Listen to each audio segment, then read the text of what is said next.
आज आपण चवळीची उसळ बनवतोय। त्याच्यासाठी मी कुकरला चवळी बॉईल करून घेतली, 2 शिट्या देऊन, आणि बटाटा, 2 टोमॅटो घेतले, 2 कांदे घेतले आणि वाटप जे चिकनला वाटप वापरलाय तेच वाटप। कांदे आता आपण कापून घेऊया फोडणीसाठी। टोमॅटो घेतलाय चिरून, कांदा घेतलाय, कढीपत्ता घेतलाय, आलं लसूण पेस्ट घेतली आणि कोथिंबीर घेतली। आता आपण फोडणी करूया। 2 चमचे तेल टाकूया आपण। कढीपत्ता टाकला, कांदा टाकते,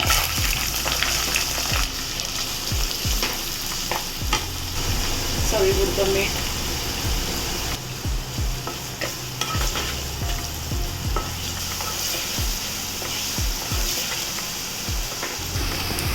आलं लसूण पेस्ट टाकली,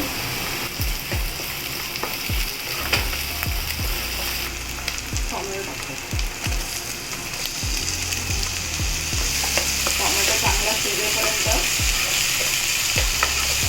झाकण लावलं तरी चालेल, नाही लावलं तरी चालेल। टोमॅटो कांदा चांगला भाजला आहे। आता मी इथे मालवणी मसाला टाकते, 2 चमचे भरून। कांदा टोमॅटोवरच मसाला टाकते, नंतर टाकत नाही, म्हणजे तो चांगला भाजला जातो मसाला।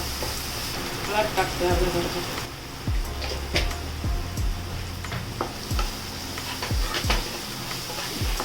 भाजलं आहे ते आता चांगलं।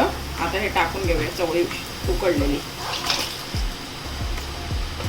चवळी जास्त उकडायची नाही, 2 शिट्या करून फक्त हे करायची, लगेच शिजते चवळी। इथे मी वाटप टाकते, गरम मसाल्याचं वाटप आहे, खोबरं कांदा बिंदा भाजून सगळं केलेलं वाटप। थोडंसं पाणी ॲड करते मी, चांगली ती 5 मिनिटं शिजू दे। त्याच्यानंतर आपण त्याच्यामध्ये कोथिंबीर टाकू। मस्तपैकी उसळ झालेली आहे, तर आपण त्याच्यावर कोथिंबीर टाकूया।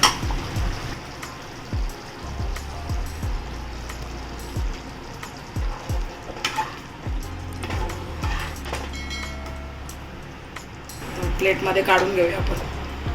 जर तुम्हाला माझ्या रेसिपी आवडत असतील तर लाईक, शेअर आणि सबस्क्राईब करा, कमेंट्स नक्की द्या।